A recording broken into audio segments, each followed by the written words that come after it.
welcome back. We're back to our Enugu studios, still for the continuation of Signature Morning.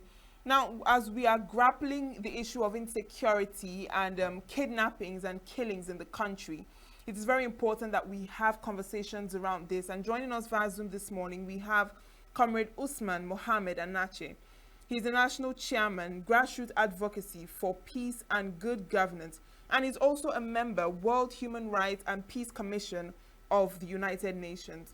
Thank you for joining us. Good morning.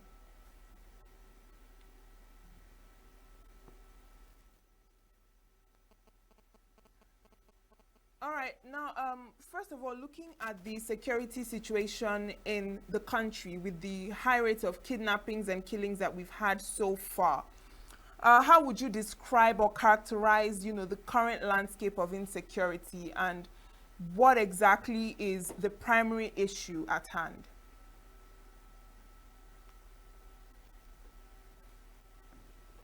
Actually,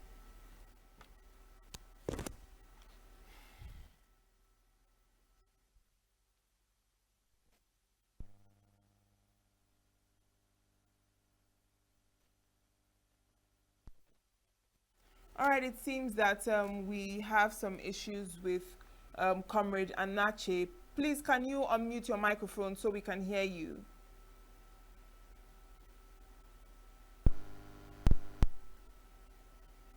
Okay, while we wait for him to unmute his microphone and for the audio issues to be rectified, we'll go on a break and we'll be back. Welcome back. We're still on the topic of the resurgence of issues of kidnapping and killings in Nigeria with Comrade Usman Mohammed-Signature. Can you hear me properly, Comrade Usman? yes, I can hear you, yes. Okay, now, earlier on I was asking how you would characterize or describe the current landscape of insecurity in Nigeria, and what primarily is the issue at hand. The characteristics of this insurgency in Nigeria is that everybody knows that this started for a long time. As I said earlier, it has started for a long time, almost more than 10 years now. And in the coming of this administration, there is relatively reduction in the kidnapping and the abduction and the attack of the criminals to the law-abiding citizens. So it has drastically reduced, and our military and the security agencies are getting success in the war, even though it's not a war, it's insurgency. Then all of a sudden, we have a very unfortunate situation from the American president.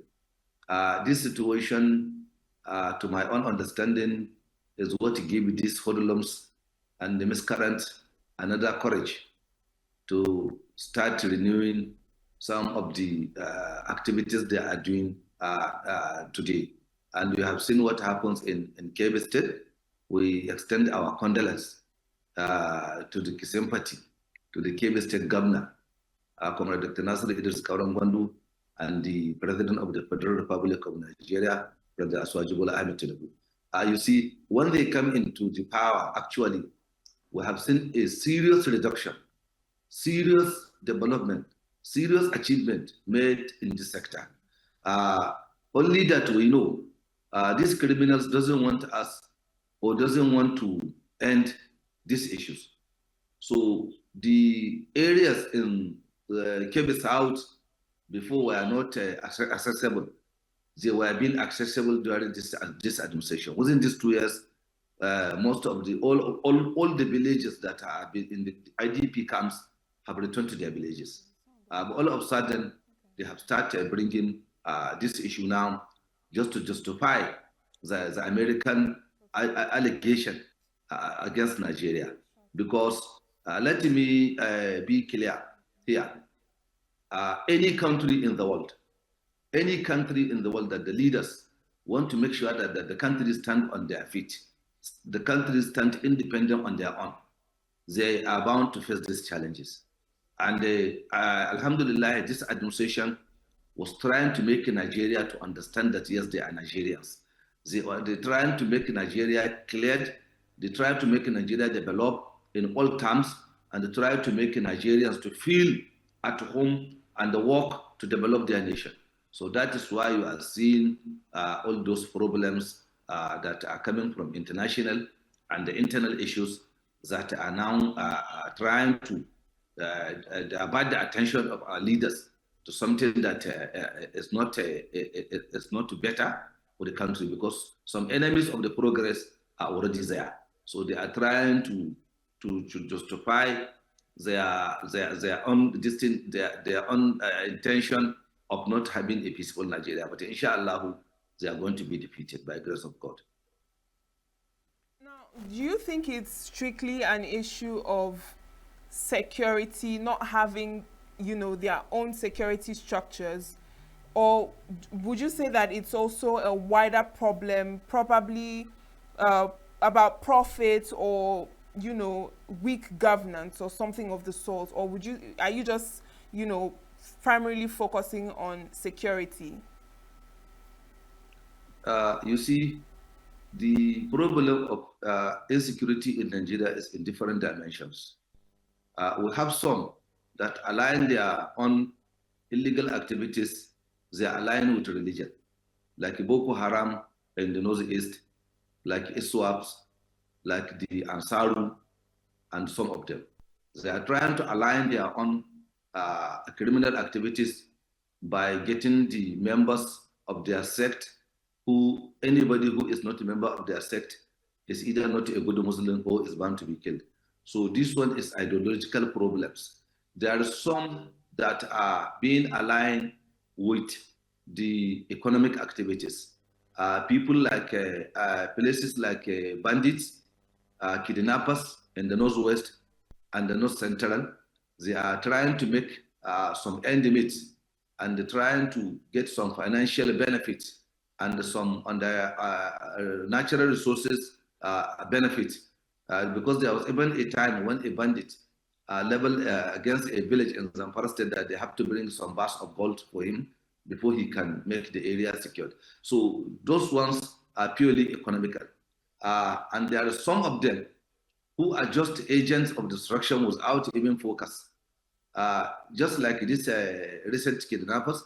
And there are some who are conniving with some people who are not, who doesn't want peace, or who doesn't want Nigeria to reign, or who doesn't want to, that is politically, they are now trying to destabilize any development that this government was trying to make, because they are seeing that, inshallah, by the end of these 4 years of this administration, from the way we are looking at it, especially at the grassroots level, there will be a very good, great achievement in this country. So there are some people that are not happy with that achievement, maybe because of the political offices they want to hold or they held before, or maybe because they want to attribute success to some certain people.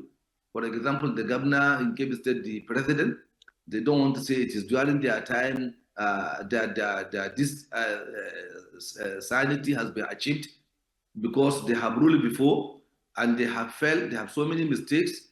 So now those mistakes are being corrected by the present leaders and they are not happy. So all those things combined together, if you look at it again, the war we are waging is not a conventional war between the two armies. So our security agencies are doing their best and I must appreciate them. Our own leaders are doing their best also. And you see, the insurgency sort of thing is a very difficult warfare. So you are fighting people within your midst, not conventionally that you have a separate army. Some of the people, due to economic reasons, used to get involved with these people and start informing them of the security movement and the sorting and the other thing and so forth. So this is the complication of the area. But from the way it is going, and from the way it has been handled by the government now, and the way that this government is handling since past 2 years, actually there is some light at the end of the day. Inshallah, there is a lot of indications that we are going to succeed in crushing out all these issues of banditry by grace of God. All right. Now, we see that the defense chief has proposed fencing Nigeria's borders, particularly, with Niger, Chad, and Cameroon, to limit movement of militants. What do you think of that move? Do you think that the border security measures would help with the situation or provide a long-term solution to this issue? Yes, our border is porous, and we have a very large border, especially with the Niger Republic. Even though our border with the Niger Republic is always calm, and we doesn't have any issues of insecurity within that area. So these criminals may take advantage of being that area a soft target to start perpetrating their smuggling activities within the area. That is why I support him on saying that we must protect our borders, because these weapons that are being used by these criminals were not being manufactured in Nigeria. So since they are imported, there must be a route of the way they are getting to these criminals, either by sea or either by land of along so many kilometers, thousands kilometers border stretch. So if the border security is increased, especially on the custom side, you see, we have to, not only the military, we have to encourage and call on our custom officers to stand up in the border security. You see, before we even have some mounted troop of the police, but now you see they don't have much horses. Like before, we have a mounted troop command in Kamba here in Kebbi State, who used to patrol the borders where the road cannot go. So they use those horses to patrol. We call them mounted troops. So they patrol that border through the horses and see what is happening there. So since now we have a technology, we have to bring in this technology to man our borders. And I must call on our custom officers to stand up, not only arresting the Tokumbo vehicles that are being, second-hand vehicles that are being imported in Nigeria, but to also look at this aspect of security issues. Because you will discover that some of these, sometimes some of these custom officers will stop you, but they will not check the vehicle, and they will allow the vehicle to pass.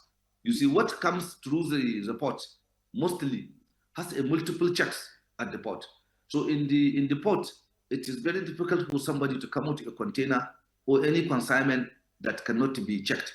You can see even recently the arrest of the largest seizure of cocaine, some drugs, dangerous drugs that were arrested in the Lagos port. So these are some of the issues. There was a time here in Kebbi, a truck was loaded with some, I think, cartridges of ammunition. They passed the custom checks, but it was our police officers that stopped the vehicle and make sure that and insist on inspecting the content of the vehicle. So when the police inspect the vehicle, they discover that it was weapons being imported through this Bagudo border. And they have carried the vehicle to Burning KB police headquarters. Everybody has seen them before they are transferred to the national headquarters. So, and even the customs at the border did their work. So it will not be even the police that will arrest this consignment. So I'm calling on the customs, not only to start only looking at the Tokumbo vehicle. No, at our borders, they are only concerned with the Tokumbo vehicles. They should be more vigilant. They should be more on their duties. They should not wait and give any stone unturned. And you will see multiple checkpoints, but all those stones will become distant. Despite the multiple checkpoints, still some things used to pass. So I agree with the Chief of Army Staff that this border security must be enhanced, and we should inculcate the culture of the other these African countries that at the entry point you will be checked thoroughly, but from there will be no multiple checkpoints. So if we can do this, we will ease the doing business to our people, and then we enhance the security. But you will see that a vehicle will pass 10 to 15 checkpoints without being checked properly. So this is where I will agree with him that yes, there must be some sort of checks on our borders, and our borders should be covered up. We have enough security that can cover up this border, so they should not be just staying on the roads again. They should be monitoring all the aspects of the border, even where there is no road, using the technology, using their manpower. So it's very, very important because these weapons were being imported into this country and not manufactured here. So the border patrol is very important. And especially we in Kebbi here, we have the border with the Niger Republic, we have border with Benin Republic, and then we have border with Zamfara, Niger State, and Sokoto State. And the most of our security challenges are infiltration from those states or international community. So if you see that the other states step up their own vigilance, like the way the Kebbi State governor is doing, I know this thing will have been brought to the minimal a long time ago. We will not be talking of this now.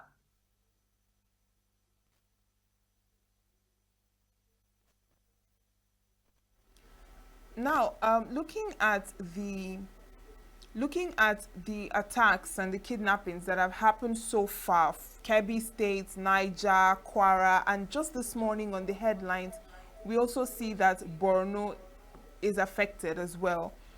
Do you see a pattern in these abductions and in these killings? Because we see abduction of schoolgirls, about 25, another abduction of school children, about 300, and their teachers. One is in a church. So are you seeing a pattern to these attacks in these areas? Yes, actually the pattern that I've seen is that they are all criminal activities, and in all areas there is kidnappings and there are activities of criminality. But to my own understanding and to my own observation of all the three series, especially Kebbi kidnapping, Niger State kidnapping, and the Kwara State church attack. You see, I have a different opinion on all those three. My first take is that in that of Kebbi, there is some sort of compromise, maybe from the secure or compromise or what can I call it, or lack of due diligence from the part of the security forces that create the room for that to happen. Because there are security forces stations in that school. But immediately after they left, this thing occurred. So how the bandits know that the security has left? So this is the scenario with that one. But it's actually, I will term it as actually kidnapping. We only pray for the peaceful rescue of those children. That of Kwara, that of Niger State, to me, it looked like a plan. It looked like a plan something. Also there, I have the opinion that there is some compromise because the Ministry of Education in Kwara State claimed that the school was closed. It does not meet the requirement of being a private school. So there was some tussle between the school and the Ministry of Education. And the Ministry of Education has closed down the school, that some certain requirements must be met before that school is open, as of the report we are getting. So the school proprietor insists that they must continue with the operation. So after this strong accusation, the school was open without the notice of the Ministry of Education of Niger State. So after the school was open, the kidnapping issue took place in that school. And what to make me to be more suspicious is that at the beginning of the kidnapping, the school girls that were alleged to be kidnapped were 200 and something. But after the kidnappers reached their destination, the number kept increasing to 300. The teachers that were initially kidnapped were 11 teachers. But after some time, a day or two, it was discovered that there are 28. The question here I want to ask is this: how will the number increase? Is it that the people are being mobilized to join the kidnappers so that they will be counted to be counted among the kidnapped to justify the Trump's claim because the school is Christian school? This is the question that comes to my mind. Secondly, after a day, yesterday, some 50 students out of those come back home. So is it willingly or are they being rescued by security forces? So these are some of the questions that need to be asked. In the first place, why the school operate without the approval of the Ministry of Education? This is one. Why the school house students at this determined time? So is it the school authority and the CAN are trying to justify the allegation of the President of the United States of America? Are they gathering those students to stage mind the kidnapping? This is my own opinion in this regard. At that of Kwara, you see, church was attacked. So there is some little indication that, to me, in my opinion, there's some little alignment between that of Niger and that of Kwara. So that the issue will be separate from the Northwest to North Central to justify the allegation of the American government in order to blackmail the Nigerian government and bring down the morale and the effort being made by our security forces and our government. So that of Kwara is church attack. When you look at the few videos they were available, who exactly is there to take those photographs? How those photographs were being taken? So these are some of the issues. Is it also stage play that some pictures should be taken? People should be, some innocent people there may not know what really is happening. So they may be victims of circumstances. But believe me, I want the security intelligence to be more investigative on the Niger scenario and the Kwara scenario, and even the Kebbi scenario, so that they can unveil any collaboration between those people, between those parents, students, the actors, and the security agencies who are within those vicinities. In Kebbi, they should look at the security people that are saddled with the responsibility of guarding that school. The question of why they left the school before the happening of that issue, who give them the order to leave their on duty post. So in Kwara, I want even the parents of those children and even the children to be questioned by security intelligence so that they will gather the information. Are the students being asked to join the kidnappers? Are the parents being asked to send their students? Why the school proprietor opened the school despite the stop order by the Ministry of Education? So all these questions, I want the security agencies to make sure that they get answers to all those questions. In Kwara, I want them to get who took those videos of when those things has happened. How many people were even in that church? When you look at the church, it will be like a hut, just like a wooden place, not really something very tangible from the pictures. So if that is the actual place, how comes that unsecured area was being used as a church? And what is the name of that church? Who runs the church and how he runs it? So all these things need to be investigated. In my opinion, I want the security to check all those answers and to get the correct issues and make it public that everybody will know the actual collaborators or the actual people who are sabotaging this country. Because we need to put an end to this stupidity. We Now, cannot Mr. say... Anache, I just want you to clarify something. Now, when you were speaking, you made mention of all of these incidents being compromised. And earlier on, you also mentioned about the school that the Ministry of Education told to shut down. But from the information that we also have, the school said they did not get that information from the Ministry of Education.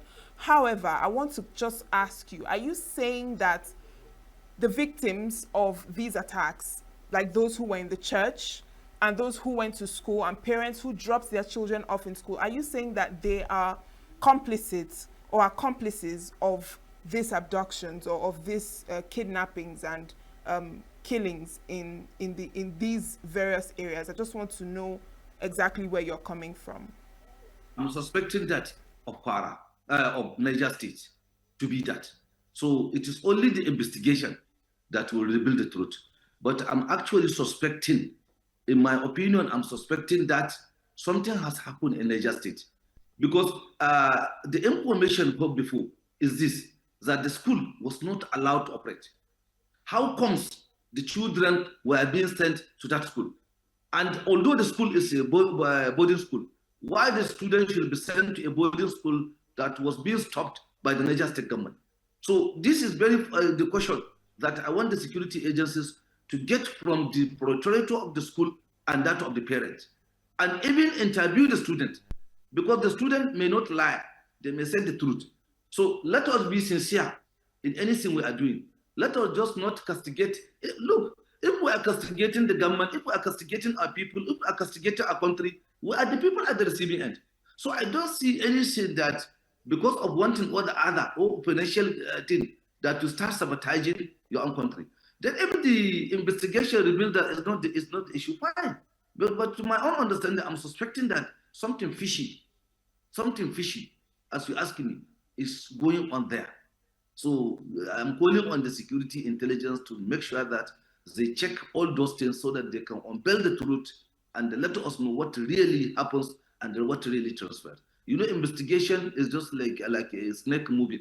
It can turn to anyhow.